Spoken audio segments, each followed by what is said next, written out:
Morning you guys, it's Karen and this is a very impromptu video by something I've just read and a video I've watched that has spurred me on to just add to the information that's out there about vaccinating dogs. Just to give those of you that may have come here and not know about my channel and not know about me, just to let you know where my history is. I've worked in medical research. I've recently left, but I've worked in medical research for 8 years, doing science reviews. So I would review the research that the doctors and people in my area wanted to do, and I have to say whether it's okay, ask them to make changes, that kind of thing. My boss when I left was a cardiologist, but my boss for a few years before that was a virologist. So that means that she was involved in making vaccines, and she was actually involved in the vaccine for HPV, which is what girls get to prevent cervical cancer. So we gained a lot of knowledge. You know, whoever you've got as a boss, you remember their studies, of course, you know, and she had a lot of studies going on, and so I gained a lot of knowledge in immunology. It wasn't actually part of my biology degree that I started at the beginning of my career in the NHS, but I learned a lot about immunology and virology from my boss. I didn't know anything about doggy health, cat health, pet health at all until I got my puppy. He is now 13 months. I got him a year ago on Sunday actually coming up. And those of you that watch my vlog channel regularly or my beauty channel or anything will know that I work in research for a reason, because it was always very suited to me, because I research everything to the nth degree and I love researching things, and I'm not somebody that will go into something blind. So of course when I knew I was getting puppy, I probably over-researched actually, because there's some stuff it would be better that I didn't know, but I looked into everything, and especially the whole vaccination question. What really surprised me about getting a dog was how much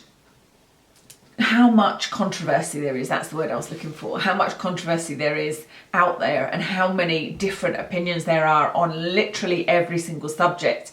Whether you should crate them or not, whether you should get from a breeder or not, whether you should feed them raw or not. There's so many things that are so controversial, and vaccines is probably number one on the list. I wanted to find out, well, what is behind this scare about vaccinations. I know that people are the same with human vaccinations. I always get the flu vaccine. Actually, I haven't this year simply because I'm not in the NHS. Normally I got it as part of my, you know, we didn't have to get it, but it was encouraged to get it so that we didn't put patients at risk, and I just had to pop across to the other part of the hospital, whereas now I'd have to make an appointment with the GP, and I just haven't done it, and I should have done. That's my fault. But it's something that I do believe in. But even there were a couple of people at work who, despite all of the information they were given by our medical colleagues, didn't want to get the vaccine. They swore that it had made them ill, and it's just, anyway, that's the human side of things. So with pet vaccines, like I said, I had a look and wanted to find out what the controversy is, and I just have been made aware of a video and watched it, like I said, and I just wanted to let you guys know the things that haven't been said in these videos and articles against vaccines, because that makes it a full-rounded information. And I talk about, on my beauty channel, I talk about how you shouldn't use, in my opinion, you shouldn't use fragrance in cosmetics and alcohol.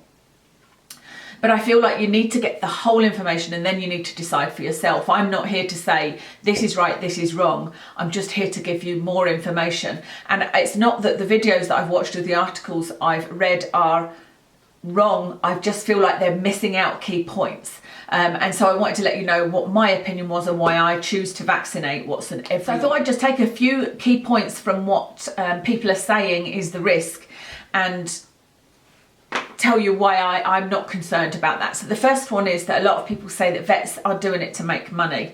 And this I don't believe is the case, because vets are under a legal obligation to follow the instructions of the vaccination guidelines. And if they don't, and a dog gets ill, then they can be sued. And so that's the reason they're doing it. I don't believe they're doing it to make money. I'm not saying that there isn't areas that they do it to make money. At the end of the day, everybody in the world is trying to make a living and trying to make money. But I don't believe they're doing that with vaccines. They are legally obliged to follow the guidelines, and if they don't, they are at personal risk of being sued. I don't know whether people realise that, because I didn't realise it until I started in the NHS, that you know, medical professionals have to have their own insurance, and they are at personal risk with every decision they make. You know, our boss with research, he was at risk of being put in jail, you know, and we reminded him of that sometimes in a joking way, if you like, but it was very, very serious.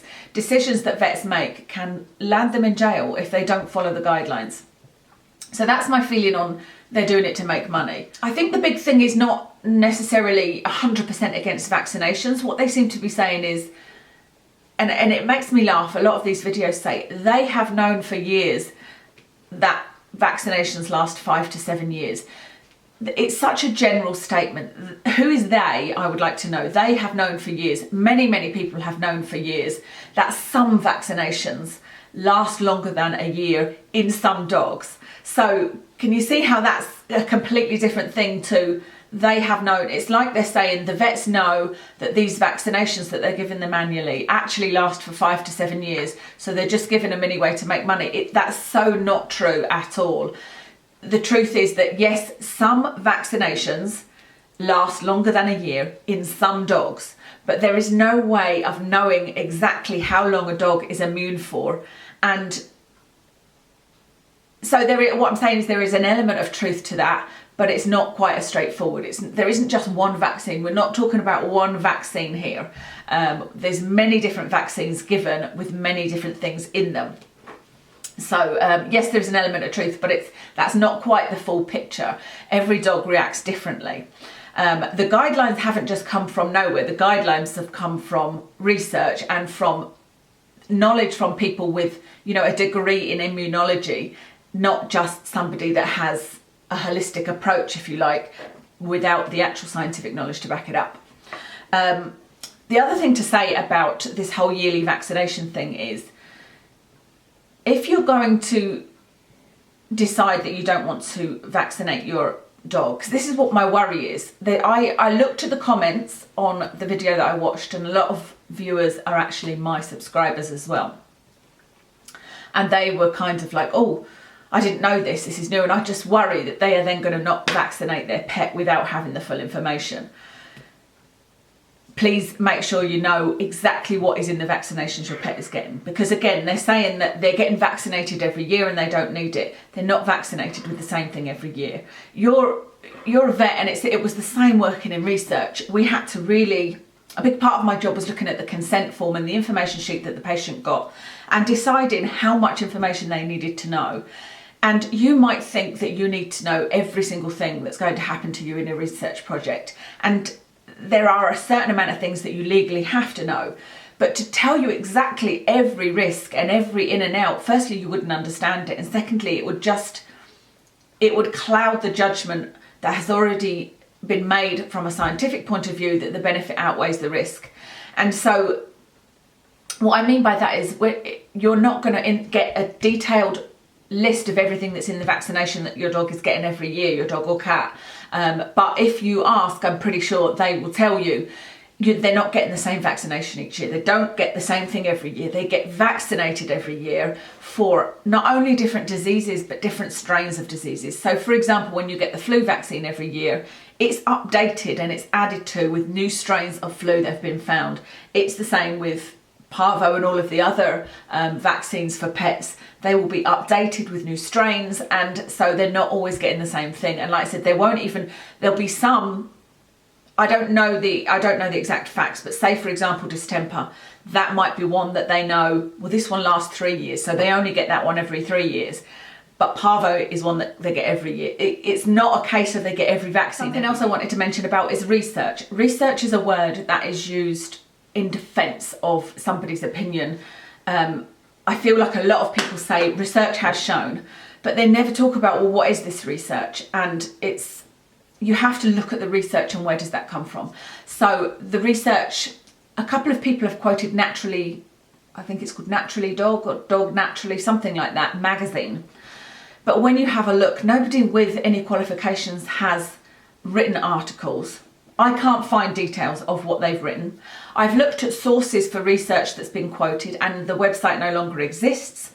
Where the details of the research have been given, there's very minimal detail, but One of them was in a group of 10 dogs, and it was an uncontrolled trial, which means that the dogs could have had any number of illnesses. They weren't tested for illnesses. They weren't screened to only accept people with no illnesses. And there was it wasn't a blind study.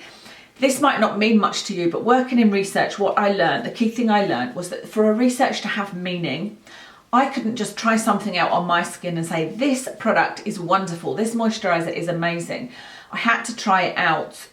I would have to try it out on, say, 100 people that had all different types of skin and all different types of problems, and then I could say it was an amazing cream. But not only that, it needed to be what's called blind, or preferably double blind, meaning that the person giving it to me didn't influence me into believing that this was wonderful, and therefore you'd have a placebo effect. The same thing applies with pets. Simply because if a vet believes what he's given is a miracle cure, he will subconsciously do other things to care for that dog. So I don't know whether I've confused you there, but what I mean is a lot of the research quoted about vaccines that cause diseases is not based on solid research. It's based on, yes, a university did the research, but they took a few dogs and did some preliminary research. Research for drugs goes through 5 phases at least, and that's not including the animal trials. So 6 phases with all different levels of control in order to make it solid research. And even then, you've seen, I went there just as I was on my soapbox. What I was saying was, you will have seen in the news where drugs have been taken off the market even after they are on the shelves for sale, even after the years and years and many, many thousands of people that have trialed the drugs, because that's how much it takes, that's what it takes to find out what could possibly go wrong with them.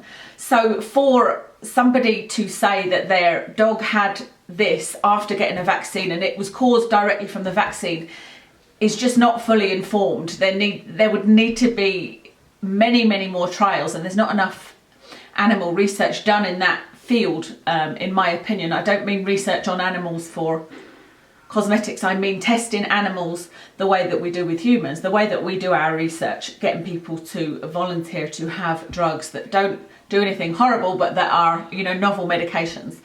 For example, I have been given Apoquel for Watson's allergies. I am fully aware that it is a new drug, and I'm therefore very cautious with it. I know that talking to the vet, he was very pro this drug because there has been research, but you don't have the same requirement as you do for humans. And so he said the research so far has shown great results and no side effects. They've done blood tests, etc. And some of them in some animals showed some changes. But it was all to do with dosing, etc. So I've looked at the research myself, and I know that there isn't any solid research, so I just give it to him very infrequently because it's the only thing I have, and it does work for him. One more thing I wanted to tell you, that like I said, every year they get a different vaccine, and they will not be given more than the guidelines.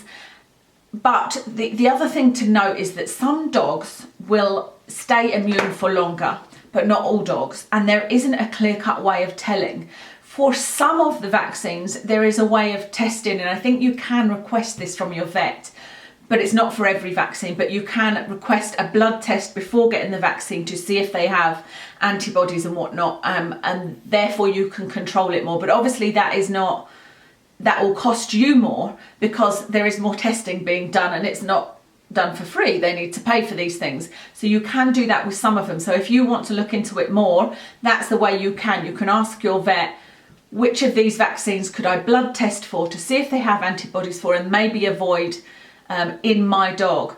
But the point is, they know that it lasts for at least a year, some of them, and in some dogs a lot longer. So they can't assume though that every dog will last longer, because again, there's that risk of being sued, and most vets wouldn't want to put a dog at risk, but it's just something else for you to be aware of. If you are really concerned and you'd rather avoid the vaccines but you don't want to put your dog at risk, then maybe ask if they offer any blood tests to see if they can avoid the vaccine. A couple of things to just inform you again is, if these diseases that we're vaccinating for are often very rare, but they're rare because they were vaccinated against.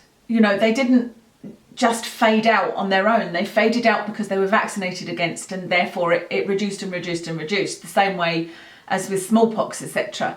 And something else to bear in mind is that in areas where there is low vaccination rates, there is a higher incidence of these diseases. And so that to me is the evidence, if you like, that it is worthwhile doing. But like I said, that's just me giving you information, and then you can do as you please with it.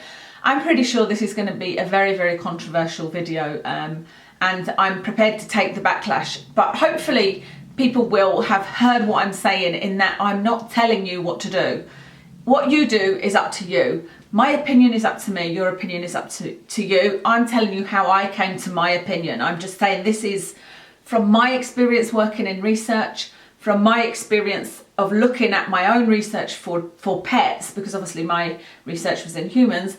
These are the conclusions that I have come to, and so that's the information I'm giving to you for you to make your decision. So hopefully, if actually, you know what, I might disable comments on this video, to be honest, because I just know there will be people are so passionate about this that they want to tell you something that you've already kind of explained. Like I've had that on a couple of videos where I've said something. I've had it on the blood pressure medication one, actually, where I said that I was quite happy to go on the blood pressure medication, and somebody actually said to me, you shouldn't be scared of blood pressure medication because, and I thought, but that's what my whole video was about, you know. So yeah, this, I haven't done it on any other video, but I might well do it on this one. The other thing is, if you're, something to help you when you're looking into research is have a look at the person who's writing the research. So, because I know it's going to be really difficult. Say I wasn't a person that had worked in the medical industry, you might be somebody that has no medical knowledge whatsoever, pets or humans or otherwise. I think what you can do is put into Google vaccines and risks for pets, and then when you see the research, either at the top or the bottom it will list who wrote that research, and have a look at the website and who are they. So for example, if I'm looking for medical advice, I would look and say, oh well, it's the NHS. That's medical advice. Somebody that writes a blog that's a nutritionist, not medical advice. Even from me, I might have qualifications, but I'm not currently a GP. I'm not currently a nurse. I'm not currently working as a scientist. I'm not working for the NHS anymore. So it's for you to look who's writing, who's saying this, who's writing this. And personally, I would accept the knowledge of somebody with a veterinary degree over I would somebody that was a holistic practitioner or behaviourist, because they are the ones with the actual knowledge and who've gone through the actual proof. So editing this video, and I was realising that I didn't say, it sounded like I didn't believe there could ever be any problem from a vaccine. I just really want this video to address every point that's in my head, so I wanted to just slip this bit in and tell you what I forgot to, which is that I'm not saying, the people that are saying their dog developed X because of a vaccine, I'm not saying that they're wrong, and I'm not saying that that isn't a risk. But what I'm saying is that there has been a lot of research put into whether or not the risk is higher of that happening or the risk of the disease that they're vaccinating against. And the risk will look at whether or not it's more harmful to your pet to get maybe this side effect or the disease. So where there is a risk, there probably will be risks given to you by your vet anyway, which they're very, very rare. And so they've balanced up, not only is this rare, but actually they're more likely to die from this disease. So they compare, it's called a risk benefit. You compare the risk against the benefit. So again, it's not that it's being hidden or that there aren't any risks with vaccines. I don't know the level of risk there are with each vaccines, but I'm sure there are a risk, just as the same as when we were using a research drug on somebody with cancer. There would be a risk, but there would also be a risk that if they didn't take it, they would die of cancer. So I just wanted to insert that in and say, I'm not saying that it's not possible for something to happen to your dog because of a vaccine.